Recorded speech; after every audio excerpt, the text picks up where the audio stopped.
नमस्कार। और आप सबको साहित्य अकादमी में स्वागत। जानता हूँ आप लोग कितना व्यस्तता में रहते हैं, खासतौर से दिल्ली के पत्रकारों से सब लोगों को ज़रूरत होती है। उसका बावजूद भी आप लोग ने साहित्य अकादमी के लिए समय निकाल के आए हैं, इसलिए अकादमी की ओर से और व्यक्तिगत रूप में भी आप सबको बहुत बहुत धन्यवाद। और जैसा कि आप सब जानते हैं कि हर साल की तरह इस साल भी साहित्योत्सव 7 मार्च से 12 मार्च का डेट्स में होगा। ये 6 दिन की कार्यक्रम में 722 लेखक भाग लेंगे और उसके साथ साथ 53 भाषा की लोग इसमें प्रतिनिधित्व करेंगे और 120 से सत्र होंगे इसमें। और इस पूरे साहित्योत्सव का उद्घाटन माननीय संस्कृति एवं पर्यटन मंत्री श्री गजेंद्र सिंह शेखावत जी करेंगे 7 तारीख शाम को 6 बजे। लेकिन हमारा सत्र सुबह से शुरू होगा, मंत्री जी एक शाम को उसका उद्घाटन करेंगे। और साहित्योत्सव का मेन आकर्षण होता है कि साहित्य अकादमी पुरस्कार वितरण। इस साल हम लोग 23 भाषा में दे रहे हैं और उसके पुरस्कार वितरण कामानी ऑडिटोरियम में 8 तारीख शाम को 5 बजे होंगे। और इस साल पुरस्कार वितरण की मुख्य अतिथि है जाने माने अंग्रेजी के नाटककार महेश दत्तानी जी हैं। और पुरस्कृत रचनाकारों से मीडिया का भी एक संवादन रखा है 8 तारीख सवेरे 10 बजे। और उसके साथ साथ लेखक सम्मेलन होंगे। पुरस्कार लेने के बाद दूसरा दिन ये सभी लेखक अपने अपने जर्नी के बारे में संक्षिप्त में बोलेंगे। और कुछ पुरस्कृत लेखकों को हम लोगों ने पिछले 10-12 साल से शुरू किया फेस टू फेस, उन्हीं को हिंदी में आमने सामने करके एक दूसरे लेखक जिस पुरस्कृत लेखक के पूरे अध्ययन किए होंगे उनके बारे में उनके साथ एक रूबरू होंगे। पूरे 1 घंटा का कार्यक्रम होगा। इस साल हिंदी, गुजराती, मलयालम, तमिल भाषाओं की और आसामी भाषाओं का पुरस्कृत लेखकों के साथ इस तरह से फेस टू फेस की कार्यक्रम होगा। और एक दूसरी आकर्षण होता है कि साहित्योत्सव का एक संवत्सर व्याख्यान, इनको एनुअल लेक्चर भी कहा जाता है। इस साल अंग्रेजी के लेखक उपमन्यु चटर्जी देंगे और उनकी विषय जो है ध्यान देने योग्य कुछ बातें, इस विषय के ऊपर वो अपने भाषण देंगे। और इस साल की पूरे साहित्योत्सव का मेन थीम है, जो पहले मुझे कहना चाहिए था, वो है भारतीय साहित्यिक परंपराएं, विरासत और विकास। इस विषय के ऊपर थीम है और इसी विषय के ऊपर 3 दिन की राष्ट्रीय संगोष्ठी भी है। और उनके उद्घाटन भाषण देंगे सुकांत चौधरी जी, प्रख्यात बंगला विद्वान, और मकरंद परांजपे बीज भाषण देंगे। और इस 3 दिन की संगोष्ठी में भारतीय साहित्य की विभिन्न विधाओं जैसे नाटक, प्राचीन साहित्य, अनुवाद, महाकाव्य, भक्ति साहित्य, स्त्री लेखन, कविता, दलित साहित्य, धर्म साहित्य और इन विषयों पर अपना अपने क्षेत्र के महत्वपूर्ण लोग जो है विचार विमर्श करेंगे 3 दिन की राष्ट्रीय संगोष्ठी में। और संयोग से इसी साल हमारे मोहन राकेश जी का जन्म शतवार्षिकी है। हम सोचा है कि इतने बड़े लेखक को क्यों नहीं हम साहित्योत्सव से क्यों नहीं जुड़े, अलग से करने की क्या जरूरत है। इसी वजह से हम लोग ये साहित्योत्सव में एक पूरे दिन मोहन राकेश के ऊपर जन्म शतवार्षिकी एक संगोष्ठी है और उसमें बीज वक्तव्य देंगे जयदेव तनेजादी। और उसी के साथ साथ एक प्रख्यात मलयालम लेखक जो अपने ज़िंदगी की मैक्सिमम ज़्यादा से ज़्यादा अपना ज़िंदगी की जो दिन दिल्ली में, मतलब कम से कम 40-50 साल से अधिक दिल्ली में गुजारे, उनकी भी जन्म शतवार्षिकी। उनकी जन्म शतवार्षिकी कुछ दिन पहले उन गुजर गए थे दिल्ली में, कुछ 2-3 महीना पहले। उनका नाम है ओमचेरी अनंत पिल्ले। वो साहित्य अकादमी के पुरस्कार विजेता भी है। और उनकी जन्म शतवार्षिकी भी हम साहित्योत्सव की उन्हीं दिनों में करेंगे 9 मार्च को। और प्रख्यात कवि एवं गीतकार गोपाल दास नीरज का भी जन्म शतवार्षिकी है और उनके गीतों पर भी एक चर्चा गोष्ठी हम लोगों ने इसमें रखा है। और इसके अलावा कई लेखक सम्मेलन आयोजित किया जा रहा है, जिनमें दिव्यांग लेखक सम्मेलन, उत्तर पूर्व नहीं, वो 2025 से 25, हाँ जी 25-26 में है, उनको बाद में लेंगे। 25 और 26 के बीच में है दोनों का, 25 से शुरू है उनका। इन लोगों का हो चुका है, इसलिए इन लोग का रखा है। उनका हमारी हिंदी एडवाइजरी बोर्ड ऑलरेडी उनका डिस्कस करके रखा हुआ है, उनका आने वाले दिनों में उनका करेंगे दोनों का। और जैसे कि हर साल, पिछले साल भी हमने रखा था एक दिव्यांग लेखक सम्मेलन और उत्तर पूर्वी लेखक सम्मेलन और LGBTQ लेखक सम्मेलन, आदिवासी लेखक सम्मेलन, और इसी तरह प्रतिदिन पैनल पर चर्चा भी है, बहुभाषा कहानी और कविता पाठ की भी आयोजन होंगे।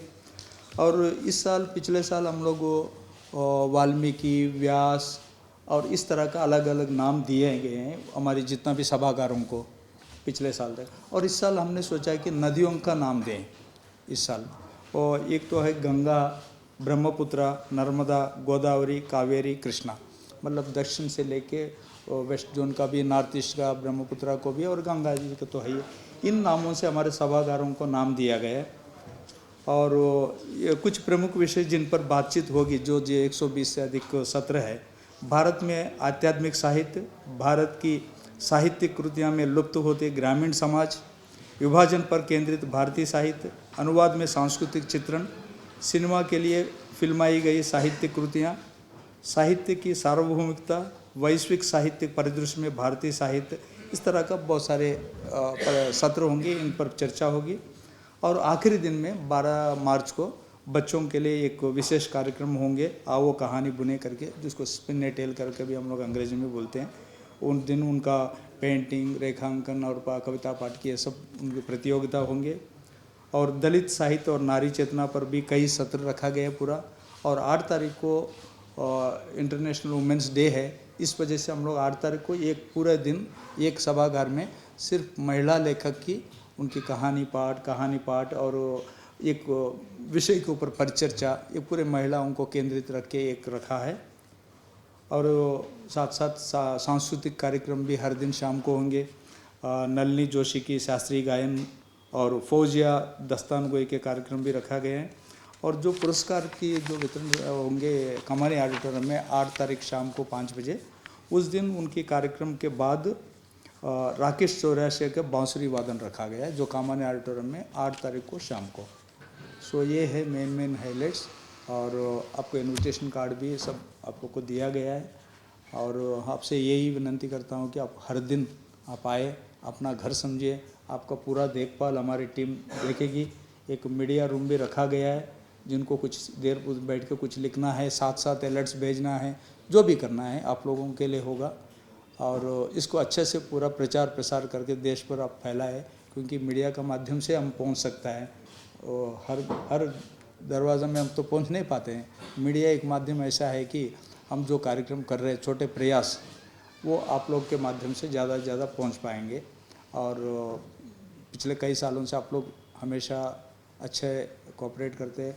हमारे सांस्कृतिक मंत्रालय में 42 संस्था है और उसमें साहित्य अकादमी एक संस्था है। सबसे ज़्यादा मीडिया जो कवरेज होता है साहित्य अकादमी का होता है। सांस्कृतिक मंत्रालय में सबसे ज़्यादा मीडिया कवरेज आप सांस्कृतिक मंत्रालय के वेबसाइट में भी देख सकते हैं, सबसे ज़्यादा हमारा है। रीजनल लैंग्वेजेस में दिल्ली और सभी जगह का हर छोटे कार्यक्रम को भी अच्छी तरह से प्रचार प्रसार आप लोग देते हैं। इसके लिए तहे दिल से आपको मैं धन्यवाद करता हूँ, क्योंकि आप लोगों की वजह से इतना हम लोग कह पाता है। और जो आप लोग आइए, आपकी हर चीज़ की व्यवस्था इधर है। 7 दिन आप घर से आ जाइए और शाम तक इधर ही रहिए हमारे साथ।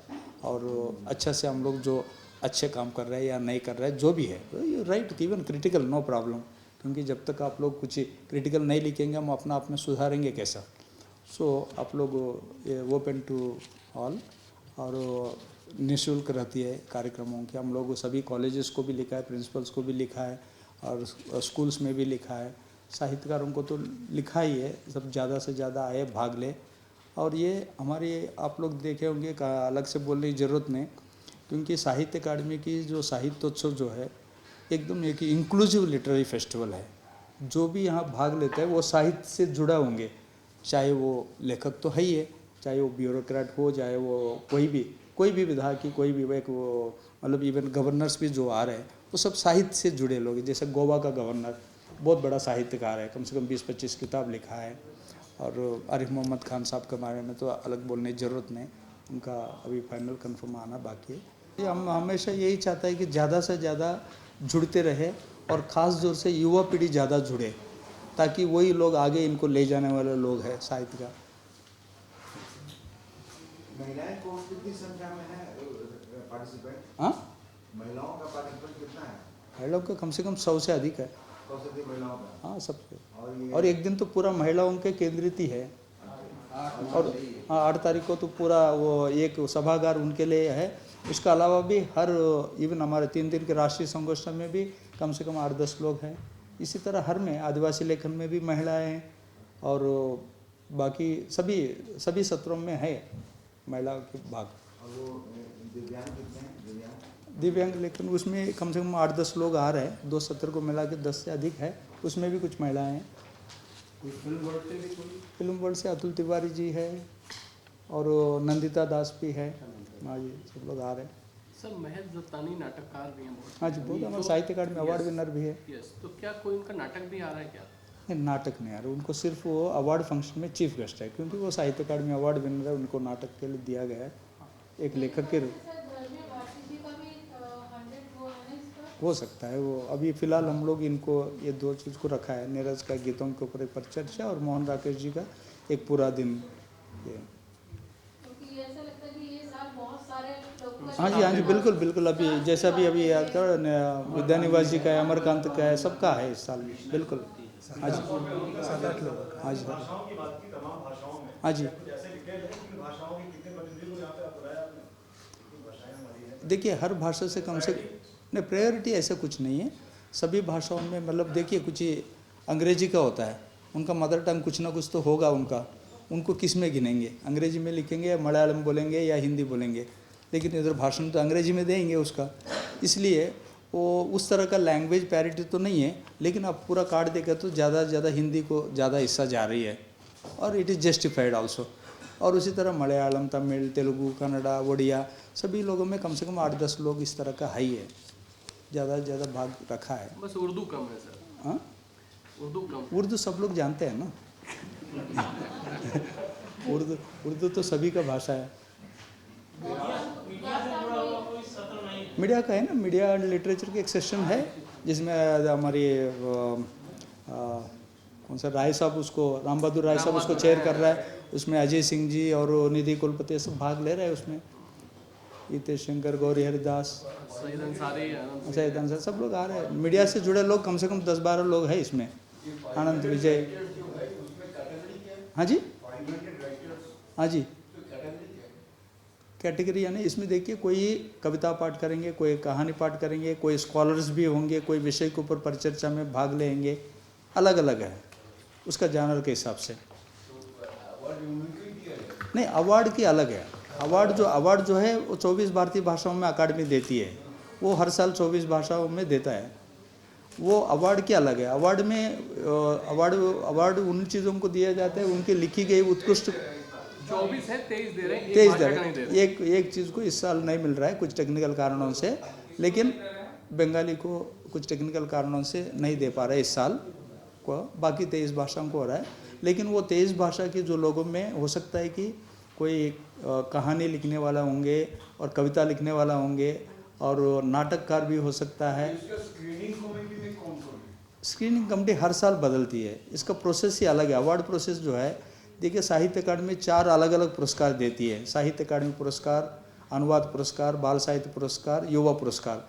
ये 4 पुरस्कार को हर साल जो मतलब अपना अपना समय पे दे देते हैं। कभी उसका निरंतर, कभी उसका ब्रेक नहीं है।